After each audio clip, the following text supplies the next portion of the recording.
Hey, hi, hello. Welcome to Diana Emerson. Today we're listening to Text Me When You Get Home. This is Kelsey Smith. Her crying and saying, "Where are you?" Called the police, something's wrong. Your cell phone records are extremely important. There was a text message. Was this a code for something? There's a lot that could go wrong between a boyfriend and girlfriend. We see a flash. We went back and watched it again. It was a person. Everyone stopped breathing. I mean, it's just scary to watch. From that moment on, it was, we have to find him. That cell phone tower is the cell phone tower that Kelsey's phone communicated with. When your child is missing, you'll do anything you can to bring them home. His text messages led us to her. The cops are there, and then they pop the trunk.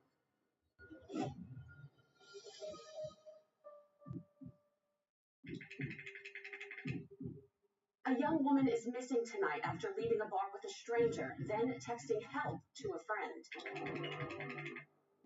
You are watching her terrifying abduction. A missing woman's new body was discovered in this ravine. Miraculously, the young woman survived. There is an alarming crisis of violence, kidnapping, and murder against innocent women. The senseless murder has struck a chord with thousands of women.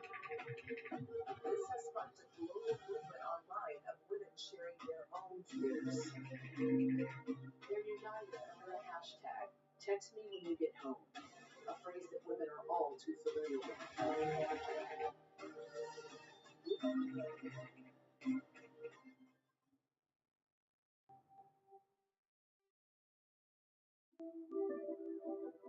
When I think of Kelsey, I think of music, theater, drama, band. She was involved with everything, and she was skilled at everything that she was involved in. Also, the most giving and caring person at the same time. Like a no nonsense, but will give you the shirt off her back. In 2007, Kelsey Smith is 18 years old, living with her parents and four siblings in Overland Park, Kansas, Kansas City's largest suburb. Kelsey is the middle child and often the center of attention. Kelsey to me is my older sister and kind of the favorite child. When I think of her, probably the words that come to mind are loud, in your face, and defiant. She did track. She was in choir. She was the section leader in band for her clarinet section. Music was a great opportunity for her. She got to go to London and see stuff most of us haven't seen. There was one time they had auditions and she was homesick with the flu. So she stayed home. She sent her teacher a message and slept up until her audition, went to do the audition in her pajamas, and then came back home. She loved band that much. Kelsey graduates from Shawnee Mission West High School, where her parents, Missy and Greg, watch her thrive. Kelsey was one to not let anyone be left behind. She was friends with everyone. She was big into social media. You put balloons on a friend's locker and stuff. You're going to post stuff like that. You know, you share everything with everyone. If she had any enemies at school, I knew she was, a popular kid liked by most, but everybody has someone that doesn't like them. Although she's popular, Kelsey enjoys spending most of her time with her boyfriend, John. John was one very, very nice guy, whereas Kelsey was loud in your face all the time. John was like the calm one, always there to hold her back so she didn't do something to get in trouble. With plans of attending Kansas State in the fall, Kelsey keeps in close contact with friends and family during her last summer before college. We each got our cell phones when we were in high school. Kelsey got hers, I want to say, 16. If I had to use one word to describe Kelsey's texting, it would be prolific, because she did it a lot. She and John texted each other all the time. Dating Kelsey for 6 months, John is a fixture in the Smith house. When Kelsey and John were dating at first, I didn't know them that well. I would see them snuggling on my parents' couch, and I was like, what is happening? Like, mom and dad are allowing this? Like, not when I was a kid. Where's dad? But he always made her smile. As a father, Greg may have softened over the years, but as a former police officer, there is still one particular expectation Greg has of Kelsey and her siblings. We had a rule that if you left the house, you had to tell us where you were going. If you changed locations, you had to tell us where you were going. That could be by phone call, that could be by text.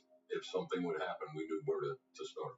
If she was at a friend's house, she would send us a text or call us and let us know she was changing locations. And she also did that with her friends.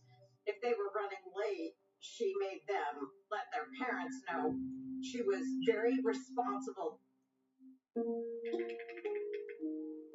That day, the town over from us had what was called Old Shawnee Days, and it was like a carnival atmosphere with rides and, all that kind of stuff. And so all the kids and I went out. Kelsey was a risk taker in a good way. She didn't mind doing roller coasters and, that kind of stuff. I was out of town in Des Moines, Iowa. A girlfriend of mine, her son was getting married, and I had gone up to help her with the wedding. Kelsey attends the graduation party of a friend in the nearby town of Lenexa. She stays for about 20 minutes, then leaves to get ready for a dinner date with John to celebrate their 6-month anniversary. Back home, Kelsey texts John to let him know she's running late. Then Kelsey runs a last-minute errand, knowing John will be leaving any minute to come pick her up. I was making dinner for everybody, and Kelsey was going out and said, hey, I got to go to Target. And I said, okay, have fun, love you. And she was out the door. Kelsey makes the 8 to 9 minute drive from her house to Target. We expected her back around 7:30. Kelsey had gone to Target to get a gift for John. Hold on. His mom accidentally Okay. thrown away. Say it again. Okay. Okay. Well, we have hamburgers. Throw on.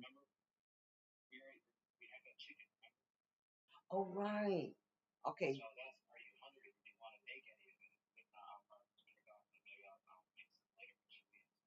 Okay. What time do you think she'll leave about? Okay. Because I could wait. I'm not hungry right now. Yeah. when is she coming? I have my drink downstairs. I'm blending up. Oh, yeah. Okay. Okay. Well, I'll go downstairs and finish my smoothie thing, and I'll be upstairs. I'm upstairs anyway. Okay. Okay. Okay. Bye.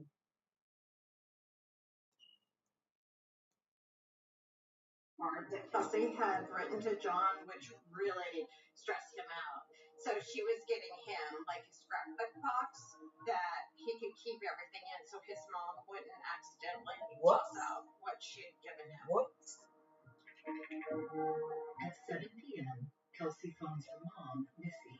She called me to find out where I had seen this scrapbooking item. I explained to her that it was on a certain aisle. After finding the scrapbook box, Kelsey checks out and heads to her car so she can meet John back at her house.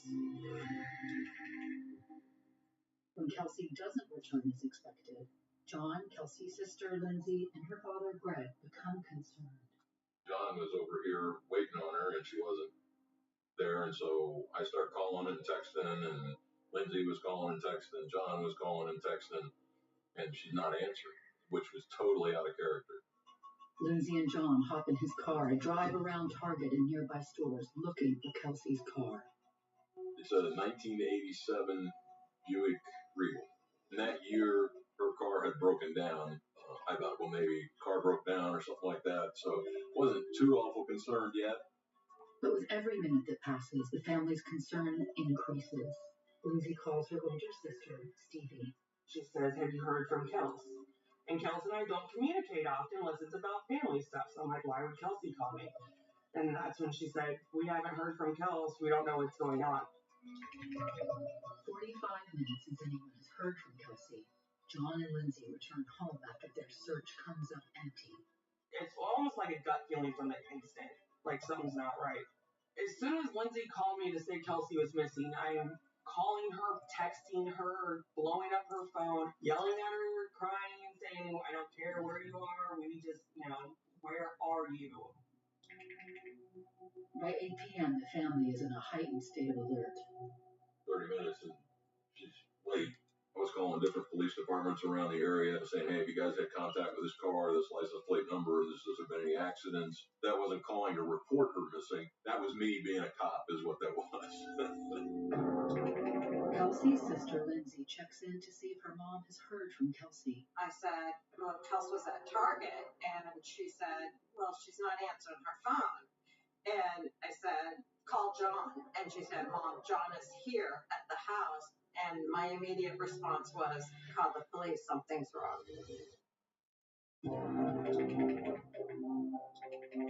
It's been 2 hours since 18-year-old Kelsey Smith went shopping at Target in Overland Park, Kansas, then vanished into thin air.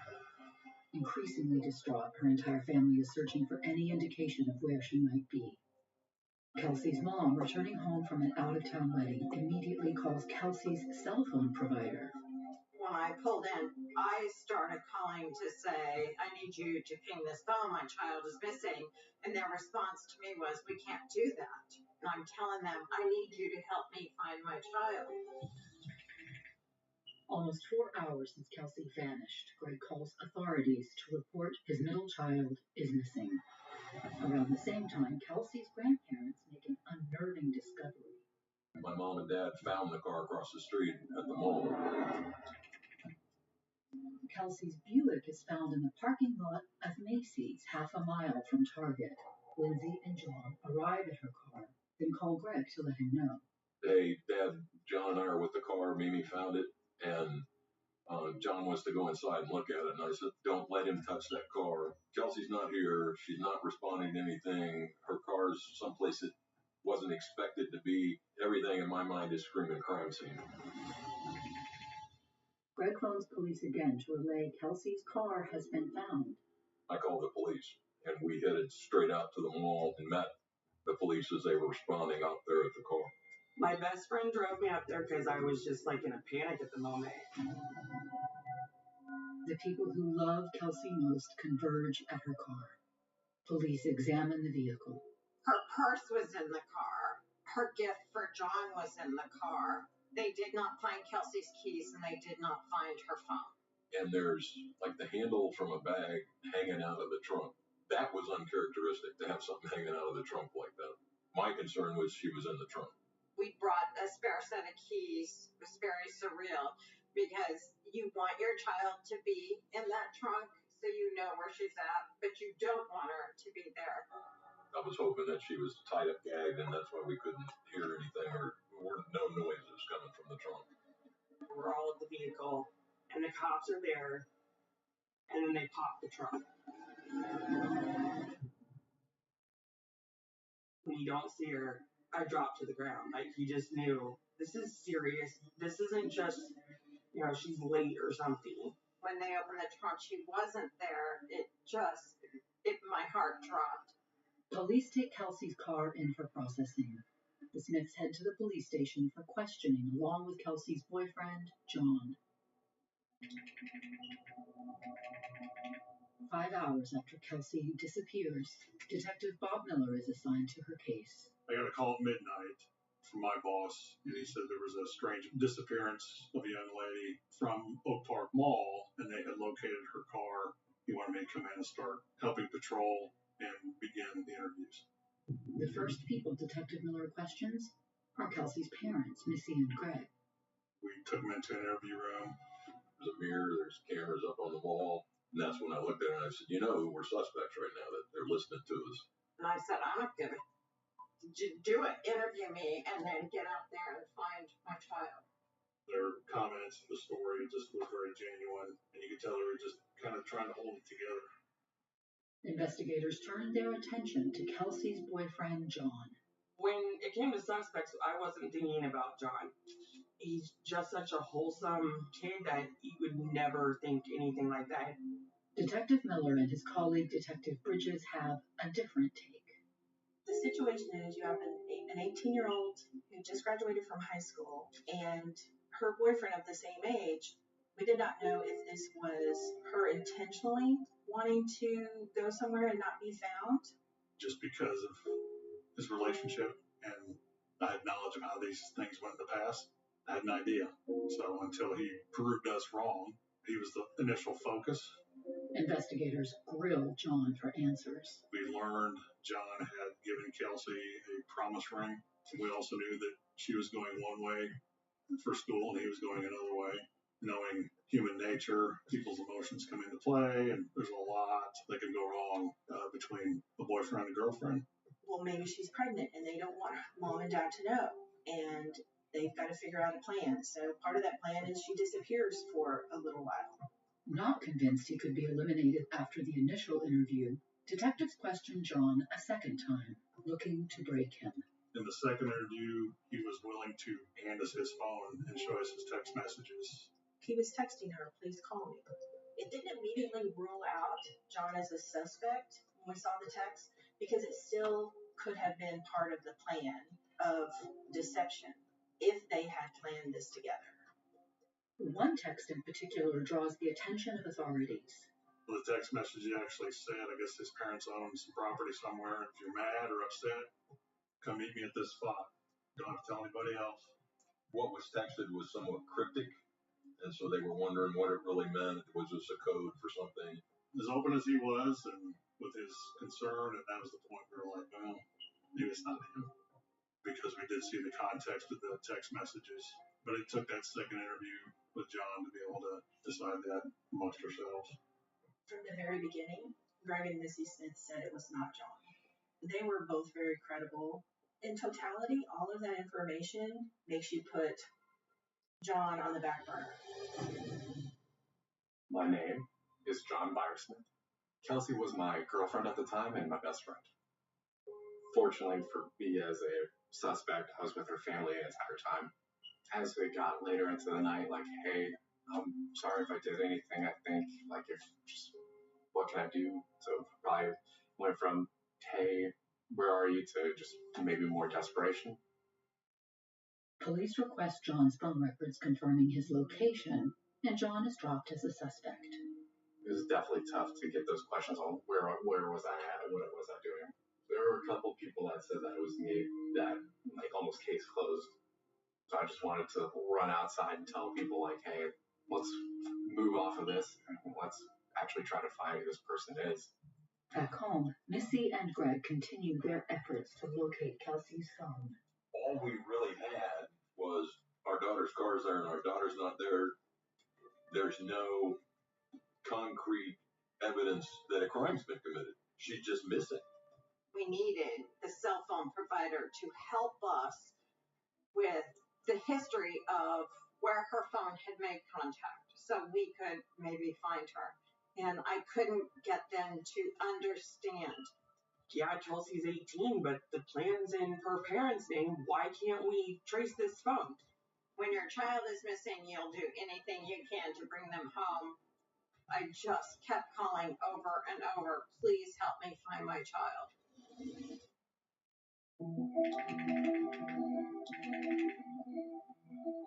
8 hours since Kelsey Smith disappeared after a run to the store in Overland Park, Kansas. Authorities seek to obtain Kelsey's phone records. Her cell phone records were extremely important. We started working on those at 3 a.m. Right after my interview with Greg and Missy and John, I called my boss and I said, I need help. So he called another half a dozen detectives, and we were on the phone by 3:30 in the morning trying to extract cell phone records. Not legally obligated to comply, the phone company refuses. Basically just coming up against a brick wall. It was very frustrating. In the wee hours, Kelsey's friends and family mobilized their own search. Back home, Kelsey's friends and her siblings had started to put together a missing flyer. That's how serious they took it. That night, their friends came to talk to me and said, Mr. Smith, how do police do a search? How do they look for people? I drew a pattern on the map for them, and I said, everybody's assigned an area. The next day, when it's first light, I didn't do it, they did it. They assigned everybody to grids, and these kids are out handing out flyers with Kelsey's picture on it. Almost 11 hours since Kelsey went missing, Greg works on getting the word out. Sunday morning, I'm on the phone calling radio stations and TV stations and everything saying, my daughter's missing, we don't know what happened to her. And the news media picked up on there's a missing girl. Authorities in Overland Park are looking for a missing 18-year-old girl, Kelsey Smith. Kelsey left Target last night around 7 p.m., but never returned home. Meanwhile, detectives turned their attention to accessing surveillance footage from Target. So we watched the video, and nothing stood out as suspicious. We see Kelsey enter the store, which confirmed Kelsey actually did make it to Target. She's talking to her mom on her cell phone. She selects her items and pays for them, and then exits the store. It didn't look like anyone talked to her or approached her inside the store. She walked out by herself. The next view outside is Kelsey walking to her car, and she drives away. Everything seemed natural. Everything seemed okay. We couldn't say we had a missing person yet, or just a young lady, for whatever reason, who didn't want to be found. Unable to rule out something more sinister, authorities continue searching for Kelsey.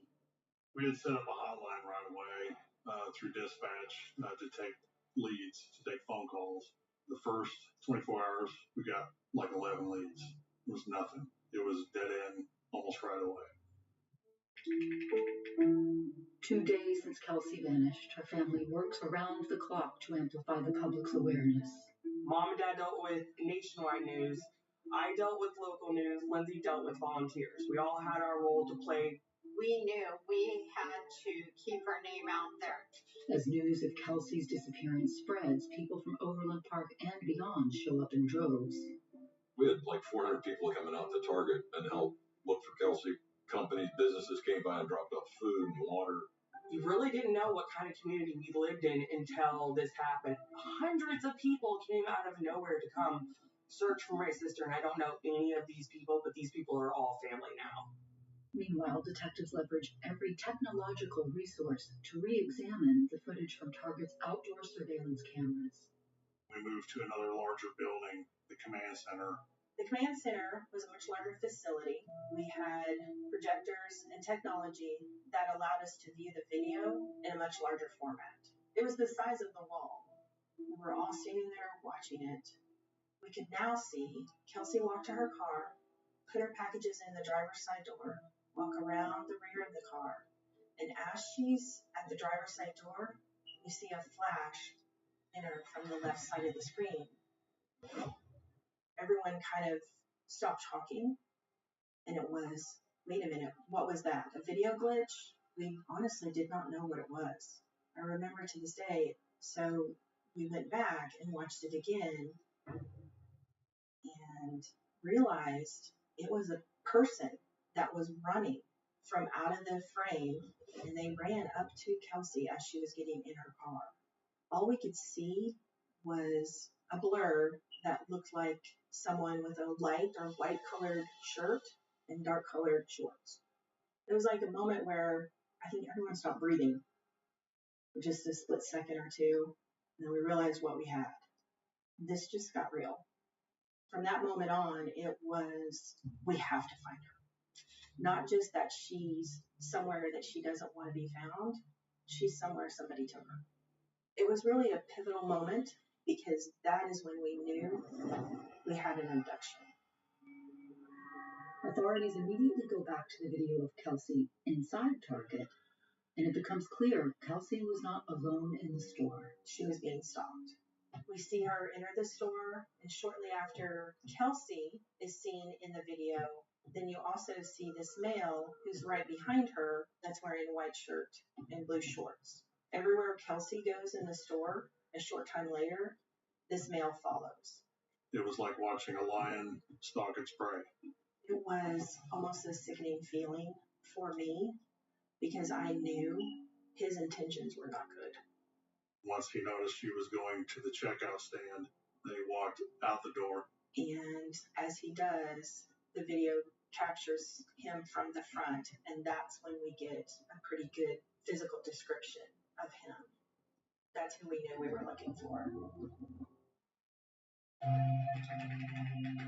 2 days since Kelsey Smith vanished during a trip to Target in Overland Park, Kansas, authorities discover her abduction is captured on an outdoor surveillance camera. Police show Kelsey's parents video of a person of interest, a goateed man in a white shirt and blue shorts following Kelsey throughout the store. His head's on a swivel with her wherever she goes. I mean, it's just scary to watch. By scrubbing backwards and forwards through the footage, investigators connect the goateed man to a 70s-era dark-colored Chevrolet pickup parked near Kelsey's car. We're looking for this truck, and then possibly a white male with a white shirt on. That's all we could really tell. So we're like, let's toss it out there and see if we can start getting some more leads, because at this point we had nothing. We were not twiddling our thumbs, but there wasn't anything to go on. 3 days since Kelsey went missing, images of both the man and the truck are released to the press. The Kansas City Star, the paper put this picture on the front page. By the noon news, we were able to release those images on the TV. Kansas police are searching for an 18-year-old girl who was carjacked and abducted on Saturday. Authorities now have surveillance video from outside a department store that shows Kelsey Smith being forced into her own car. Investigators receive hundreds of leads about the person of interest in the surveillance video. Everything started going out in the news and the media. The following 24 hours ago, 350 or so. Several tips point to known criminals in the area. There were some sex offenders that resembled the video of the suspect. Local probation and parole officers were actually calling us saying, that looks like so-and-so, and he's one of my clients. One person in particular looks like a match. There was one in Lenexa, which is just the next city on the west side here. The graduation party Kelsey attended before leaving for Target was also in Lenexa. 2 detectives went over and talked to him, brought him in for questioning. Authorities questioned the man, but his alibi is confirmed, and it's determined he's not the person from the Target surveillance video. Could have been brothers. Then investigators receive a break in the case. His neighbor called and said, that's this guy down the street, lives just 3 doors down from me. He gave us his name. Later on, I think that evening, the 5 o'clock news called back and said, well, now I know that's my neighbor. That's his pickup truck. The man is 26-year-old Edwin Hall, also known as Jack. Hall lives with his wife and their 4-year-old son in Olathe, Kansas, about 20 minutes southwest of Overland Park. Then a second lead, also about Hall, comes through. He was at his job, and his coworkers were reading this paper, reading the story, and his picture comes up on the TV, and his coworkers go, is that you? That's you. And they pointed at the guy reading the newspaper, and that's your pickup truck. He basically got up, told his boss, I'm sick, and he left, went home sick. A wanted man, Hall desperately takes steps to clear his name. He went to the library, was Googling attorneys and all that, and then he found an attorney. The surveillance team is assembled to keep watch on Hall outside his house. Knowing we had those 2 tips, we had already put together a surveillance team. They went out a little later in the morning. During this same time, Hall's lawyer contacts the station. The attorney called and said, I've got this client who says he's your guy, he's your person of interest. He knows nothing about the case, but he's more than willing to come in and talk to you. He's claiming he's innocent. My boss called me and said, this attorney's bringing him in at 3. Get your butt back here. As Detective Miller speeds back to the station, the surveillance team reports Hall is preparing to flee. They saw him and his wife coming out, loading the car with bags, like they're taking a trip. And my boss said, stop them, go take him into custody. 4 days after her abduction, Investigators finally obtained Kelsey's phone records, tracking her phone's location via cell tower by tracing texts from her boyfriend the evening she was abducted. We followed her cell site hits along 435 out to the park area, where after a particular time, I think maybe an hour or two after she was out in that area, the cell sites hit twice in the same spot, and then they stopped. That cell phone tower that you see about 300 yards away is the cell phone tower that Kelsey's phone communicated with about 7:56 p.m. on Saturday night. Authorities are searching Longview Lake, the wooded park just across the Missouri border 20 minutes east of the target in Overland Park. We began a coordinated search around Longview Lake with around 200 police officers, the FBI, and recruits from the police academy. 45 minutes after receiving Kelsey's phone records, Detective Miller's phone rings again. We got a phone call from the detective from Overland Park that was out the search. He called and said, "We found Kelsey."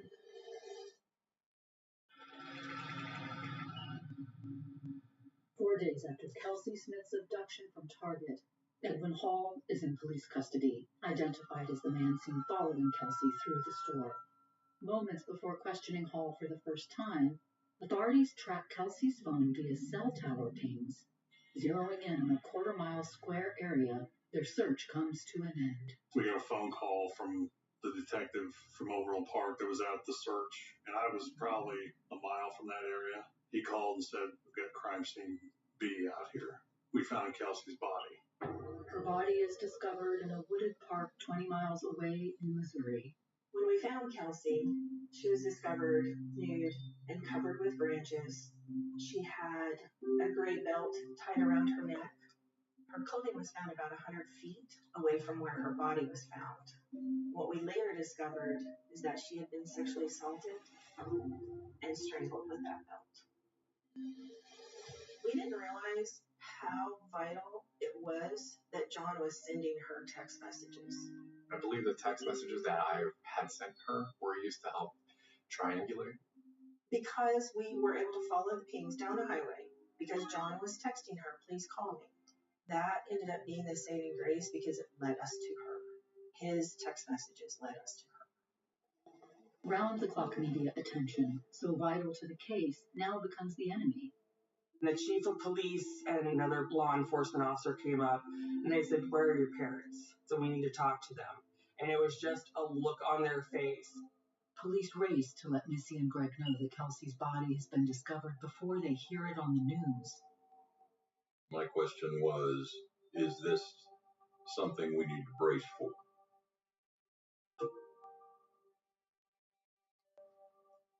And he said, "Yeah, you better brace." In just a few minutes, we met him right out here in the driveway, and they told us that Kelsey's body had been recovered. I remember I started yelling, "Not my Kels, not my Kels." I pull up right in front of my parents' house, and I see them sitting on the back of Dad's pickup, and they're just bawling. And seeing my dad cry like that. And they just gave us this look, and I just dropped to the ground and screamed, "No." I said, "No." And then I couldn't walk. Fortunately, my parents were there. Greg and Missy told people that she had been found, and I found help. And my dad's not really an emotional guy, too. So when I saw him too, I probably hurt almost more. Back at the station, Detective Miller enters the interview, knowing the man he's about to face could be Kelsey's murderer. Introduced himself. "I'm not the guy. I'm not the guy. I'm that guy on the news, but I'm not the guy you're looking for." Right away, we realized the suspect has convinced his attorney he had nothing to do with it. He talked the suspect into giving up prints, photographs, DNA. "You're here to eliminate yourself. Let's make this quick." Hall's DNA and prints are sent to the crime lab, and investigators go hard at Hall. In the first 2 hours, it was, "Is this you?" "Yep, that's me." "Is that your truck?" "Yep." "Tell us why you're there." Edwin told us he had been shopping for a present for his wife, but he wasn't the one who took Kelsey, claimed he didn't have anything to do with her disappearance. During questioning, Detective Miller receives updates from his boss. It's getting text messages on my pager from my boss telling me they were getting leads now from women at the mall who were approached by him.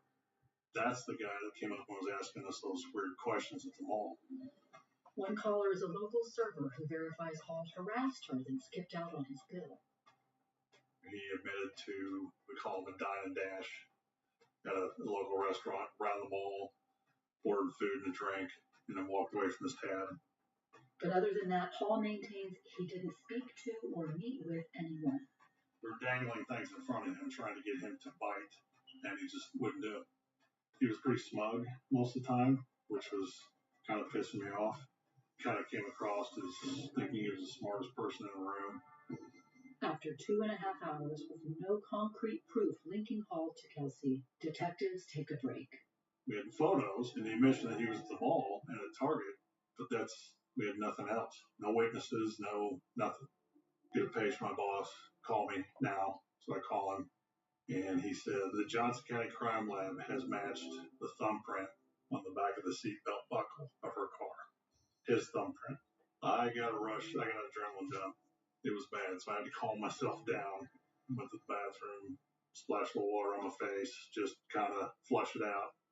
Armed with the lab report finding Hall's thumbprint in Kelsey's car, detectives return, aiming to catch Hall in a lie. He left it with, I didn't talk to anybody. All I was doing was shopping, and I stole that food. So I went in and shoved her picture across the table. I said, "Did you see this young lady here?" And he goes, Yep, I do recognize her. She had nice legs. I wanted to jump over the table at him. I wanted to climb his frame. Well, you said you didn't see anybody or nobody caught your attention just a few minutes ago. Oh, I did? I don't remember that. But we had a hook in him because now he's changing his story. We found a chink in the armor. The attorney goes, "Okay, hang on. I think we're done." Now all of a sudden it's starting to get real.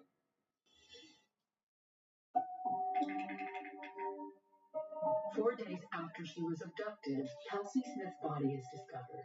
With Edwin Hall's thumbprint being the only evidence tying him to Kelsey's car, authorities book him on a lesser charge and continue building their case against him. Basically, we told him, "We're booking you for theft. The judge is going to make you post a $500,000 bond." He was angry. He immediately started saying, "Is that all you got? That's it? That's what you're putting me away on tonight?" Moments later, Bob gets another update from the crime lab. Started booking him. Then the crime lab called back. They found his DNA in the car, a couple other things. With Hall's DNA found on Kelsey's steering wheel, in addition to his thumbprint on the seatbelt, authorities have enough to book Hall on more serious charges. Right when he was driving out of the garage, I flagged the officer down and had to roll her window down. That's why I told him, "We're releasing you on that theft." And he smiled, and he had this look of relief on his face. I said, "But now you're being booked on kidnapping." And he screamed bloody murder. The officer rolled the window up and they drove off. Over the next few days, authorities continue to examine evidence. Inside a suitcase recovered from Hall's car, police discover he unwittingly sealed his own fate by packing the same clothes he wore while committing the crime. He packaged up his clothing he was wearing that day for us to include the shoes he had on. Here you go.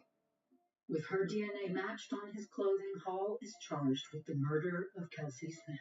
My whole life was on trial because I believe in the system. And if something happened where the system failed me, not only did I lose my daughter, but I've lost the compass that I live by. To avoid the death penalty, Hall must admit to killing Kelsey. Mr. Hall, to that charge, how do you plead? Guilty. Sentenced to life in prison without the possibility of parole, he must also provide a full confession. So he was trolling, looking for an opportunity, and unfortunately Kelsey was that opportunity. He noticed that she wasn't paying attention. He was hunting, and he found her. After following her around the store and determining she's alone, he leaves ahead of her, goes to his truck, grabs a pellet gun, which looks like a real gun. So basically it was just what I would consider a violent takeover. What he told us later was that he rushed up behind her with the air pistol pellet gun and shoved her into the car, pulled up the seat and got right behind her and held the gun to her back of her head and told her, if you drive where I need you to go, I won't hurt you. Just kept stringing her along and with promises of, it'll be fine, I'll let you go here, and it didn't end up that way. Hall forced Kelsey into the wooded area on foot, which is where authorities confirm she struggled against her attacker. Defensive wounds on her body showed that Kelsey put up a really good fight. She loved life, and I knew that she would fight. I do feel like justice was served because he's gone. We never have to deal with him anymore. Honestly, he's in jail for the rest of his life, but the vindictive side of me says he should have had the death penalty. Life without parole, no possible appeals. I'm good with that. We get to move forward. You never move on from it. The outpouring of support for the Smith family continues at Kelsey's memorial service. We had to move to a different church. Ours was too small. And the funeral home folks came to us and said, you hit the time that you set. And we're looking, and there's a line completely out the door outside. And the funeral person looked at me and she goes, they're wrapped around the building. I was told there were 3,000 people that showed up. We stayed, I think it was 5 hours. If they were coming out to honor our girl, then we would be there to say thank you. Awesome, just met her. If I could text her right now, I'd say I'm sorry. Like, she was definitely there for me, which sucks. So yeah, probably just be, I'm sorry. I mean, she was going to do incredible things.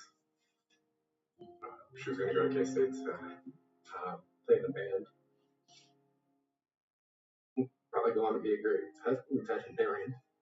She wanted to be remembered for the way she made people feel. It's not about the way she left Earth. It's about the way she lived, and that's what's most important.